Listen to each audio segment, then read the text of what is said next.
Here we go. Yesterday, when I did that reaction, was it yesterday or the day before? Anyway, when I did the reaction to Peter Pan and Wendy, did that trailer reaction, one of the comments I saw the most was, I cannot wait to see what the drinker has to say. That was that out of all the trailer reactions that I've ever done up to this point, I saw that comment. Well, are you ready? Make sure you get on over to the Critical Drinker. Subscribe, tell them Tyrone Magnus sent you. Let's get it. Another day, another Disney live-action remake of a beloved animated movie. Because as we all know, nothing says creativity and imagination like retelling the same story over and over again without having to take the risk of coming up with something new and I tell you this, though, and I was thinking about this with the whole race swapping thing that they're doing. I was like, Peter Pan always, at least in their cartoon, he always did look like he was Asian or something. Or maybe he was mixed, white and Asian or something like that with his eyes. And I know Indians are Asian, so from what I understand, the actor that's playing Peter Pan in this is Indian. But he looks more like he would be something like maybe, Japanese or maybe Korean or something. But in this cartoon in particular, I just had to say that because I was like, he has always kind of had that Asian look in his eyes. So anyway.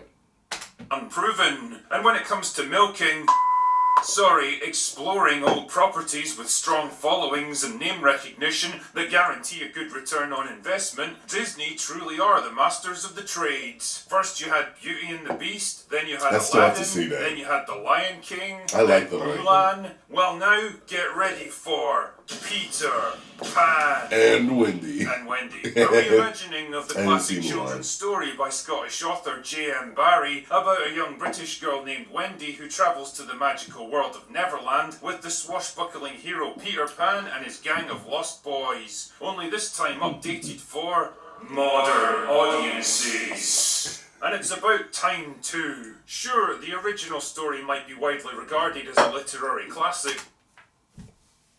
By the way, I'm colorblind, just so you guys know. Some colors I have issues with. Yes, I can see in color. I don't see in black and white. But a lot of people were saying, another redhead gone. So all these redheads are disappearing from entertainment, apparently. Every time people do a remake, they're not redheaded anymore. So I don't know what the hell is going on. That's very interesting. And I've seen that for a little while now in my reactions when people talk about that. That reshape the landscape of children's storytelling, sensitively dealing with complex ideas like the inevitability of aging and the loss of childish innocence, the power of imagination and belief, and the importance of ultimately moving on and growing up. But it's also deeply problematic, enforcing damaging stereotypes and outdated ideas that we just can't allow to exist these days. They must be removed at any cost. And if the recent trailer that got released is anything to go by, I'm confident that today's fine scriptwriters have done a fantastic job of fixing these problems. Like The Lost Boys, for example, which by their nature were sexist and exclusionary. Yeah, the origins of the Lost Boys in the novel were actually a subtle compliment to female intelligence and sensibility, since in the words of Peter Pan himself, the Lost Boys were babies who fell out of their prams, while girls were far too clever to let something like that happen to them. And all of this was tied into the overarching theme of Wendy, a girl, being a mature and steadying influence on the group, ultimately bringing them to the realization that they couldn't remain as children forever, and that it was time for them to go home and live full and complete lives at last. But of course, that kind of subtle exploration of the different perspectives and outlooks of boys and girls, particularly in a story with a female protagonist, is dangerous and damaging because we need to be constantly reminded that girls can punch and fight and do adventure stuff too. And what's so great about the trailer is that it manages to work this change into the plot in a subtle, elegant and organic way, rather than just trying to shove it in your face with some clumsy piece of cheesy dialogue. She knows all boys. So? Nailed it. Peter Pan himself. Let's take a look at this classic roguish, mercurial adventurer for the modern age. Peter Pan? Were you expecting someone else? Yeah. How about Tinkerbell, the fairy who helps and guides Wendy, but also has an unrequited crush on Peter? Now, you might remember her from the 1950s animated movie, or the 1990s movie Hook, or the 2003 movie. Well, let's see how she's looking in 2023.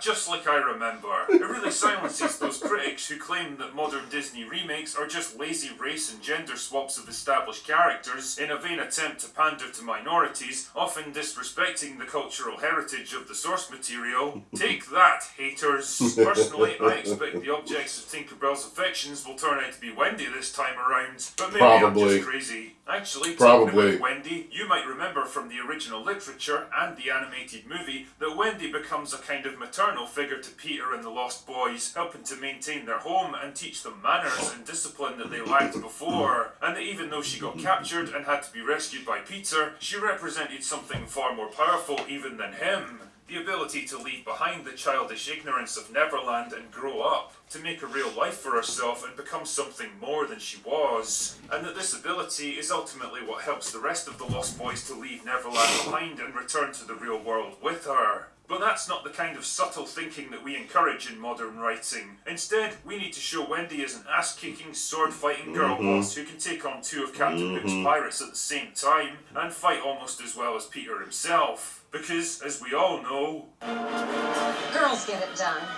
Honestly, I think this movie looks like a fantastic addition to the Disney Plus lineup, really honouring the legacy of one of their most iconic films from the classic era of animation, and if the stellar trailer reception is anything to go by, audiences are going to absolutely love it, and I can't wait to see it happen. Anyway, that's all I've got for today. Go away now.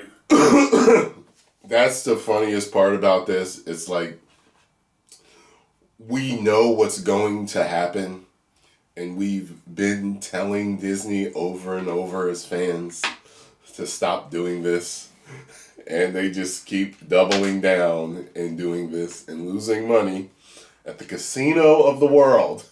They just keep doing it. I don't get it.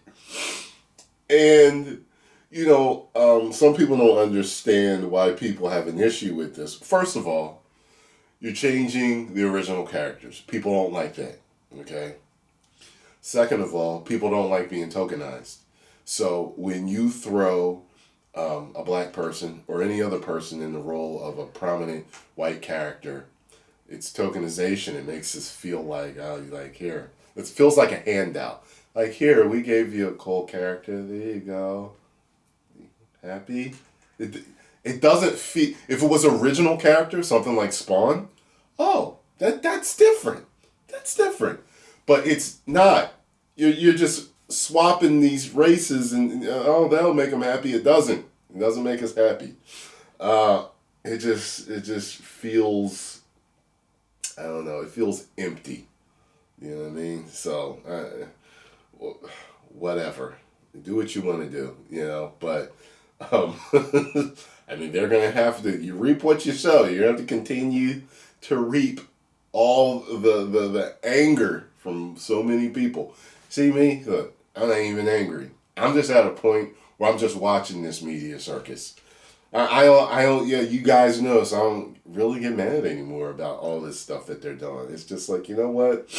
You want to destroy all these properties? Just keep on doing it. And you'll see. You already lost $120-something billion and a few million subscribers or whatever it was from Disney Plus. Go ahead, keep going. And I've heard some of the conspiracy theories about these companies being funded, and so it's no matter what, they'll keep pushing it because they're being compensated for their losses. I don't know whether it's true or not, but it sounds interesting.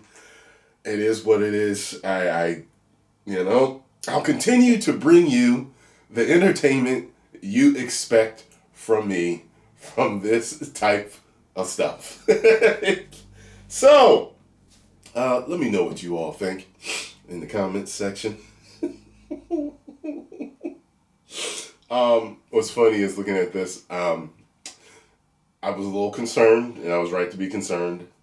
I don't remember Wendy being a big-time badass fighter, and it makes me think of Super Mario, how they turned Princess Peach into that. I hope it's going to be good. I really do. You know, I mean, if a company's smart, they'll hide all the woke stuff in the trailers and get you to go see. This trailer, like no joke, this trailer felt like a troll. It felt like, are they trolling us? They emphasized the woke politics and subjects, and they emphasized it. I was like, wow. So I gave y'all that look. I was like, wow. Like, they're emphasizing it. They're not slipping it in. They're not just breezing it past you. They're not hiding it at all. They're letting you know right there. Yeah, oh boys. So I was on Twitter today,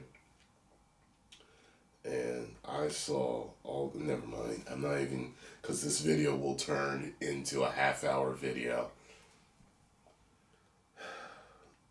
Just go to the Hodge Twins page and look at a couple of the things that they posted. All right. 10 million subscribers. Woo!